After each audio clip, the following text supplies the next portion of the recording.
What is going on YouTube? It's your boy Arbo, man. We are back with another Mr. Ballen video. No, it's been a little while. Been 3 weeks, which is kind of crazy, but when life is lifing, you got to make the best of the time that you're having. That's what I've been trying to do. So I got some other videos coming. I do have the Borderlands 4 deep dive reaction video that's already out. I'm planning on doing a reaction to the game GTA 6 trailer. So that will probably be the next video that you'll see. And I'm also working on editing the FIU rebuild, the final episode of season 1. And that episode leads up to the start of season 2. So look forward to that. Hopefully sometime soon. Just gotta dig in some time in the schedule between streaming and work and stuff like that to get some editing done. So to that, for those that are interested in the gaming content or original content, look no further than those games: Doom: The Dark Ages, the Borderlands Achievement Hunt series. The FIU rebuild is coming back. A lot of people have been asking for it, so I'm working on that.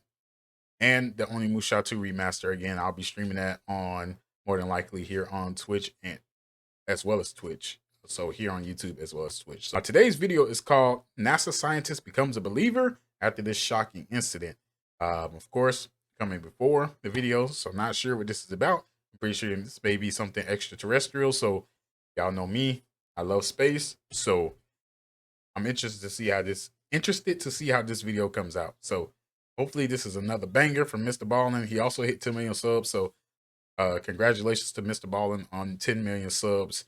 One of my favorite storytellers on YouTube. Well earned success. Most definitely well deserved. And nothing but love to him and everything that he does. I also love the, as you can see over time, the quality of his videos got better, and very, very happy to see that he's, continuing to elevate himself. So congrats to him on that 10 mil. But we're gonna go ahead and dive into this video. I love y'all. God bless. Hope y'all enjoy. Without further ado, let's get into it. Today's story is about one of the most famous paranormal events in history. But it's not famous because of how outlandish the details are. Instead, it's famous for its credibility. Not only were there 12 witnesses who saw this thing happen, but also there was a NASA engineer who investigated this event and ultimately concluded that it must have happened because of tangible proof. But before we get into that story, if you're a fan of the strange, dark, and mysterious delivered in the story format, then you've come to the right place, because that's all we do, and we upload once a week. So if that's of interest to you, please replace the like button's stick deodorant with cream cheese. Also, please subscribe to our channel and turn on all notifications so you don't miss any of our weekly uploads. Okay, let's get into today's story.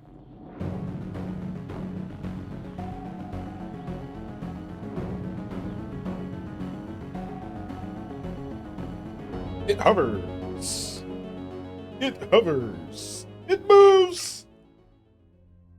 Around 9 p.m. on December 29, 1980, a 57-year-old woman named Vicki Landrum rode in the front seat of her friend Betty Cash's car, while her 7-year-old grandson, named Colby, who she was raising, sat between them. The three of them had just had dinner at a truck stop and were now on their way home, driving down a dark wooded highway near Huffman, Texas, which is a small town about 30 miles northeast of Houston. As they drove down the road, Vicki began to notice the windshield was fogging up from how cold it was outside and how warm it was inside the car. And so Vicki turned on the defroster. And as the windshield began to clear, Vicki noticed this bright light right out in front of them up over the trees. And at first, Vicki just figured, they were close to the Houston airport, and so that light must just be an airplane. But as the trio continued driving down this winding highway road, that light that Vicki really thought was a plane landing appeared to just kind of hover in the trees. And actually, as they drove, the light almost appeared to get closer and closer to them. So it didn't really seem like it was a plane. Now, at first, Vicki thought this was just kind of interesting and was curious about this light. But as they got closer and closer to this light, it became very obvious that the inside of the car was getting much warmer and stuffier than any of the heat settings would allow it to get, to the point where Vicki was actually sweating and panting from the heat. Now, all of this was happening really quickly, and so Vicki sort of went from being curious to being kind of anxious. Like, what was going on here? Like, does this light have something to do with the heat they're experiencing in the car?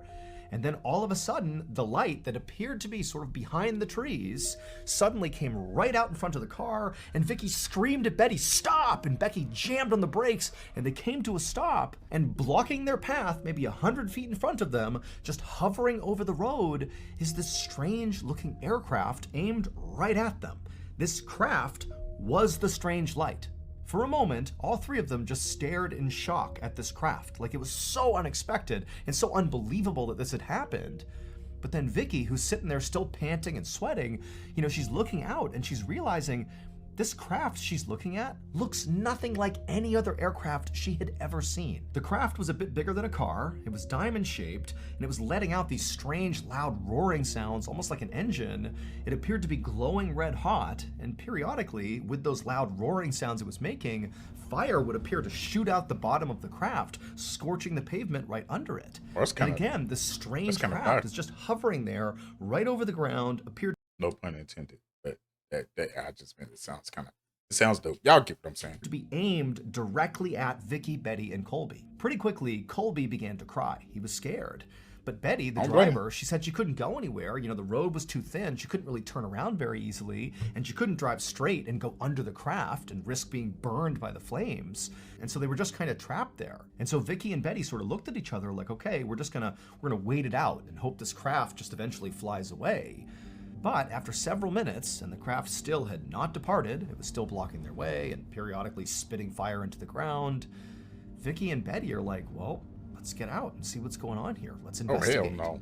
By this point, their fear and anxiety around this had sort of been replaced by just genuine human curiosity. I mean, what the heck is this thing? And so Betty, the driver, she gets out, and Vicky, she tells her grandson, stay in the car, so Colby's right here, and Vicky gets out, and the second she does, and she now has an unobstructed view at this craft, she suddenly remembered this Bible verse. So Vicky was very religious, and she had read in the Bible that one day Jesus would return to the earth, and when he did, he would return in a rain of fire. And so all of a sudden, Vicky believed that what she was looking at was not some aircraft, but the second coming of Jesus Christ. This was like a highly spiritual moment for her. But just as Vicky was about to go forward and actually inspect this thing up close, she heard Colby call out for her. He was crying hysterically. He was totally scared and upset. And so this kind of broke Vicky out of her trance. She turned around and went back to the car to comfort Colby. And when she got back to the car, she found Colby scrunched up on the floor underneath the dashboard like he was trying to shield himself from this craft. And so Vicky, she got right down there with him. She wrapped her arms around Colby and began praying with him to try to calm him down. But while Vicky and Colby were praying inside the car, Betty remained outside of the car, just staring at this craft. And it went on like this for about 10 minutes until Vicky, who's still tucked down there with Colby, heard that roaring sound coming from the aircraft get noticeably louder, like it was about to do something. And so Vicky poked her head up and she looked out the windshield, and sure enough, this craft was beginning to take off. It was getting higher and higher off the ground. Flames were shooting out the bottom of it. Betty was still outside staring at it. And then before long, this craft had shot straight up into the air and began taking off up and away from them at a really steep angle. And at the same time, Vicky suddenly saw this swarm of all these helicopters, these military-style helicopters, go right up around this craft like they were escorting it. And then the craft and all these helicopters took off into the horizon and disappeared. After they were all gone, Vicky realized that what she had just witnessed was not the second coming of Christ. Because of these military helicopters that arrived as this craft took off, it told Vicky and also Betty that very likely this was just a US military exercise of some sort. And so a few moments later, Betty came back to the car and sat in the driver's seat, and Vicky, she climbed back into her seat and lifted Colby up to the middle seat as well. And for a moment, the three of them just sat there in silence. I mean, there's nothing blocking their way anymore. They're just sort of trying to process what just happened. Eventually, Betty just put the car in drive and began driving straight ahead, crossing right over that scorch mark on the pavement where the craft had been. About 45 minutes later, Betty pulled up to Vicky's house and parked the car. Vicky and Colby, they got out, they said goodbye to Betty. They didn't really talk about what they had just seen, they just said goodnight. And then Vicky and Colby headed inside the house.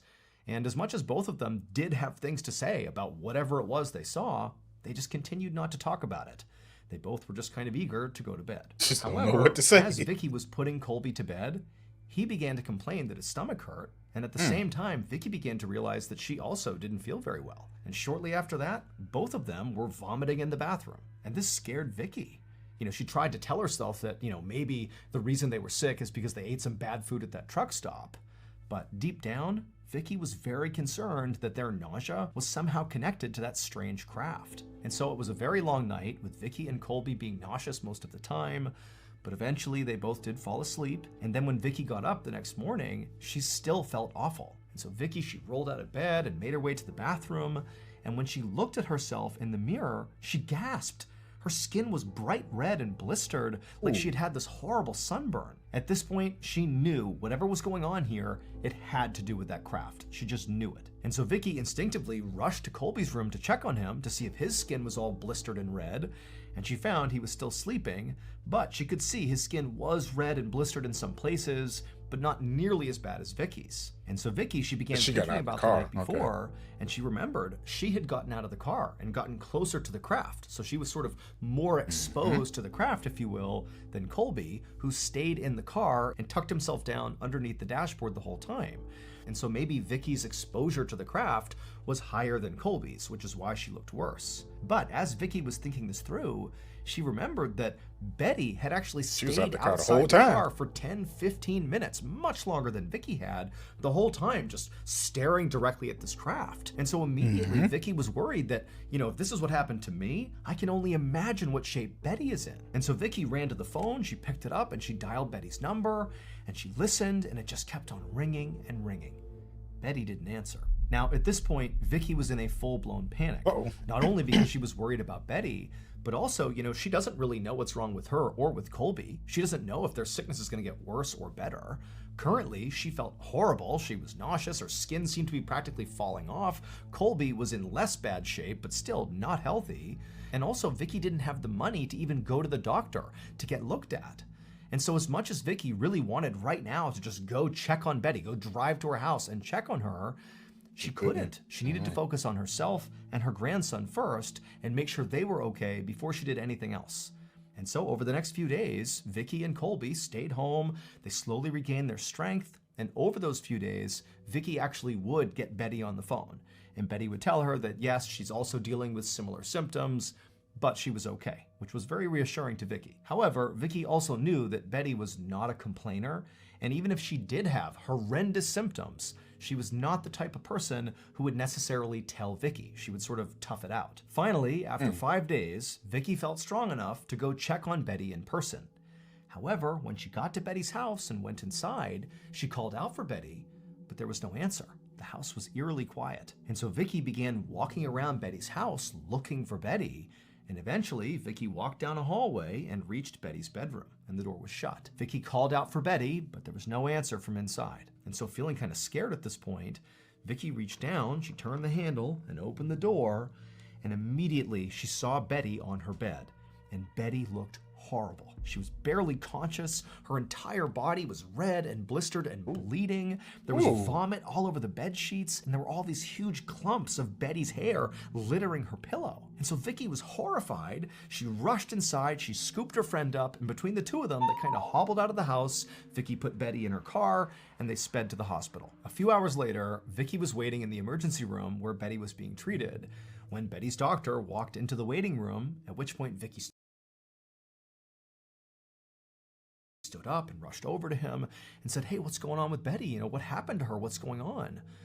But the doctor just shook his head and said, your friend, her skin is literally peeling off her face in sheets, and there are blisters breaking out all over her body. He told Vicky that her symptoms reminded him of radiation poisoning. However, he also told Vicky that that was basically impossible. For Betty, a woman who lives in rural Texas, where would she go to come in contact with something that radioactive? Why didn't think of radiation? It just seemed not possible, so that couldn't be it. But Vicky, when she heard this, felt like she knew exactly how Betty came in contact with something highly radioactive. It had to be that craft. And so without even thinking about it, Vicky began pouring out the story of how her and Betty had seen this light, and then this craft appeared on the road, and it was shooting fire, and then it flew off with helicopters all around it. But as she was wrapping up her story, Vicky was suddenly overcome with embarrassment because the doctor was now staring at her like she was totally out of her mind. I get it. Thank you to BetterHelp for sponsoring today's. Love you, better help. I get it though. I completely understand. She thinking like these people think I'm insane now. They think something wrong with me. A month later, in early February of 1981, Vicky was at her kitchen table with the phone pressed to her ear. She was calling her local senator, who she had already written to try to tell him about the strange aircraft she had seen that made her friend sick. But Vicky did not have high hopes about this phone call, because she had already been ignored so many times by so many people when it came to this story. So by this point, Vicky and her grandson Colby had basically recovered from their nausea and their burns. However, Betty had not recovered. She was still cycling in and out of the hospital. She was in constant pain. Wow, She still look at had her burns hair. all over That's her. crazy. And in fact, because of all these symptoms, she had to move in with her brother. Now, Vicky was certain that all these symptoms Betty had were radiation sickness caused by the radiation from this aircraft they came in contact with. But it was like everybody they told about this aircraft didn't believe them. Just then, Vicky heard a woman's voice break through the hold music. It was the local senator's secretary. And so Vicky quickly explained why she was calling and why she really wanted to talk to the local senator. But the secretary just told Vicky that, yep, she'll pass this along to the senator and he'll be in touch. And then she hung up. And for Know Vicky, what that means. this was the moment she snapped.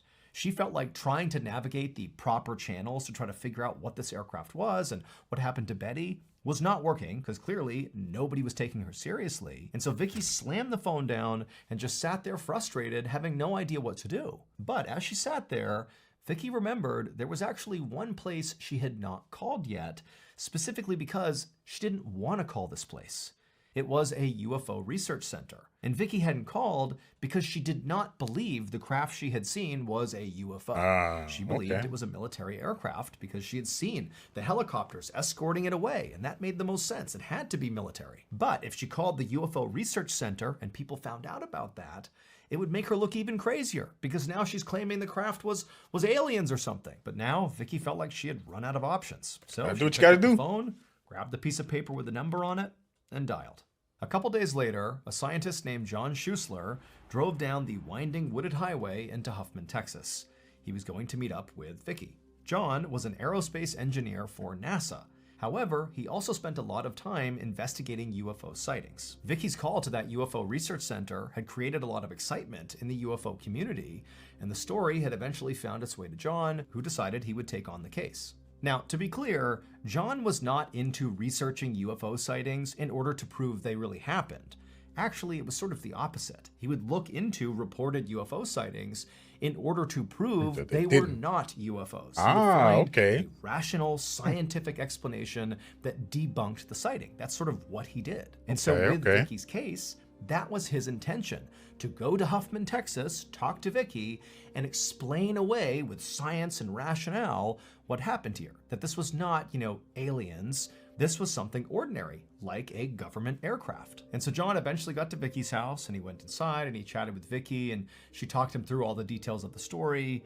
And then eventually, they both left Vicky's house, they hopped in their respective cars, and headed out to go to the actual site where this had happened. And when they got there, and John got out of the car, he didn't need Vicky to direct him to the specific site, because right in front of him was this really obvious black circle right in the middle of the road, as if the road itself had been melted and then re-solidified and actually looked different.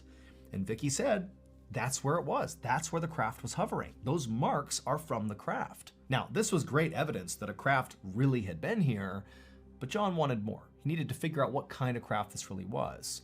And so he told Vicky he was going to leave and go canvass the area for witnesses, and he told her he would keep her updated. So Vicky left, and John drove up the road until he reached some campsites and farmhouses. And John systematically went from door to door and tent to tent, asking anybody if they had seen or heard any aircraft or anything strange on the night of December 29th. Now, going into this, John didn't really know what to expect from these people he was asking. I mean, he's some random scientist showing up uninvited at people's homes, asking if they've seen strange lights in the sky. However, every single person he spoke to said that yes, they had seen that aircraft on December 29th.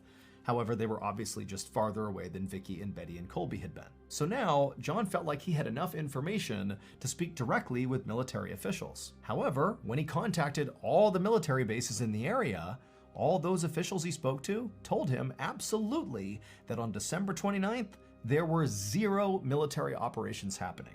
John found this very frustrating because to him, it seemed very clear that these officials were just lying to him. But what they were lying about and why was unclear. So John actually went to these military bases to speak to the officials face to face. And when he did, he showed them all the witness testimonies saying what they had seen on December 29th. And he also told them that with his own eyes, he had seen the black scorched mark on the pavement, where the pavement seemed to have literally melted in a ring and re-solidified from the heat of this craft. And to John, I mean, that scorch mark almost proved something had been there, very likely a military craft. But all these military leaders, despite hearing this and hearing John's testimony, they just said, you know what, you can gather up all the evidence you think you have here, but it doesn't matter. It doesn't prove that we were in the area. There was no military craft there that night. And so the bottom line was, the military was adamant they were not involved. And so the case really began to stall. John went home, but he couldn't stop thinking about the case. And so he kept in touch with his witnesses and periodically checked in with military officials, but nothing seemed to change. Except that Betty continued to get sicker and sicker, and Vicky actually began to develop other serious symptoms, like developing cataracts in one of her eyes. And then John got a frantic call from one of his witnesses. They told him they had just seen something truly incredible. And as John listened to the story, he felt his heart sink, because now he knew the military had been lying to him about being out there on December 29th. Clearly they had been, and very likely it was their aircraft that had made Betty, Vicky, and Colby so sick. But now, John also knew that any hope he had of proving this was now literally gone, because the witness told him that black government vehicles had rolled up to the incident site out on that road, and they'd come along with construction vehicles, and for no clear traffic-related reason, they had cut up one particular stretch of that road, taken it with them, and left. And that particular stretch of road that was removed just happened to be the exact spot where that scorch mark had been left by the craft. It was like they were taking the evidence and getting rid of it. Now, John himself was not able to literally go back to the road and see for himself where the pavement had been cut. However, not long after John learned this information, a group of UFO scientists descended on the road to find this scorch mark, or to prove it had been cut out and taken away like the witness had said. And sure enough, when they got out there, they didn't find the scorch mark. Instead, they found nice, fresh, brand new pavement. The strange event that Vicky, Betty, and Colby experienced on the night of December 29, 1980, is widely considered to be one of the most famous and credible UFO sightings of all time. It's now known as the Cash Landrum incident, after Betty and Vicky's last names, and to this day, nobody has been able to come up with a rational explanation for what happened if it wasn't a UFO. To this day, the US government maintains that they did not have any military operations happening on December 29th. However, they did say when it comes to cutting out the road and paving over it, that that was just for routine maintenance. They were not trying to hide evidence. As for Vicky and Betty, over the years, their health continued to deteriorate. They ultimately filed a lawsuit against the government, but because they couldn't actually prove that the aircraft even existed or that it caused their health problems, their lawsuit was ultimately dismissed. Both women would eventually die from cancer, which Colby believes is a direct result from radiation exposure. As for Colby, he's still alive and continuing to seek answers. That's insane. I didn't even think about radiation. I don't know why I didn't even think of radiation poisoning, but the fact that it gave them cancer and killed them, I mean, radiation is deadly. It's obviously if you get exposed to a lot of it, and they obviously got exposed to a lot of it, but I never even thought about radiation at first. Like, that was crazy. And they, oh yeah, just routine maintenance. No. You know why you cut that out.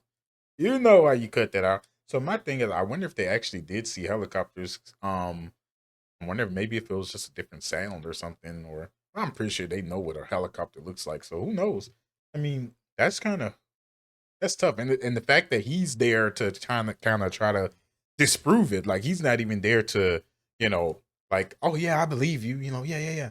Yeah, UFOs are definitely real. Like, no, he ain't even like that. He's the opposite. He's like, man, you ain't seen nothing, man. You saw an airplane, oh, you just saw this new experimental airplane that the government is trying out and stuff. They're trying this new They're trying out this new fighter jet that hovers. You know, they got the Harriers. So if you into military aircraft, you know the Harriers can hover and launch vertically.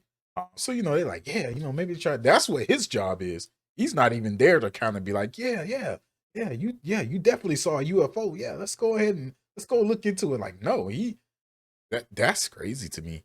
And I mean, rest in peace to both of them. I'm pretty sure that their demise was pretty painful, especially for Betty. She was going through it. Like Betty was that radiation did something nasty to her, unfortunately. And you know, Vicky ended up going through the same thing. But man, that's that's crazy. And then there's no, I mean, man, would have been a perfect time to have a camera phone. I'll tell you that.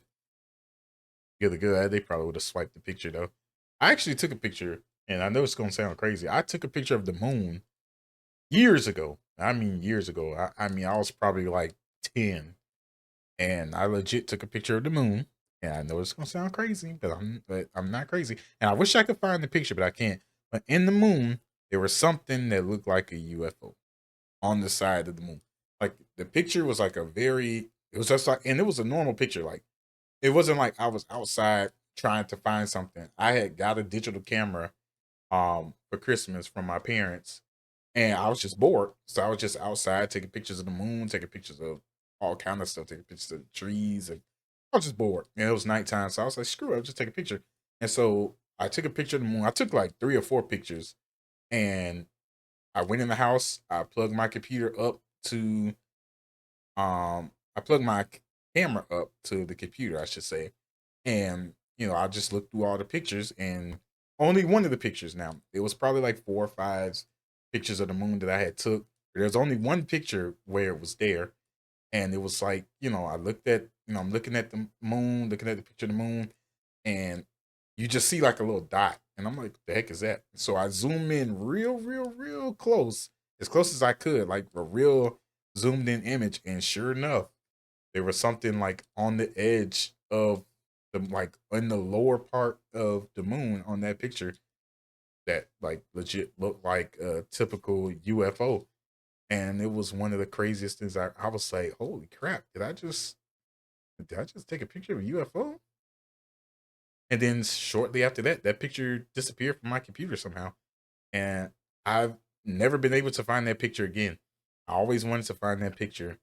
Um, even when I even though I had the digital camera, I had the film for the camera, I had everything, and for some reason that picture was gone. I was never able to find that picture again. I still can't find it, even looking through my old photos. I still got some pictures of around those times that I took pictures, but I can't find pictures of that. I can't find the pictures of that moon. Crazy. But I hope y'all enjoyed the story, man. This is one of the craziest ones. We coming up on the stories like the end of 2025. I know that's kind of crazy. That's how far behind I am. But we coming up on the end of 2024. 2024, I'm tripping for his story. So we'll be in the new year soon. But hope you guys enjoyed it. I know I did. If you guys did, feel free to hit that like button. Of course, go show Mr. Ballen some love again. Congratulations to him for the 10 million subscribers. Well deserved. Um, that's all I gotta say about that. Well deserved. Great storyteller. Loving the improvements that he's made, and hopefully we'll continue to enjoy it. So God bless y'all. I love y'all, and I will see y'all in the next one. Peace.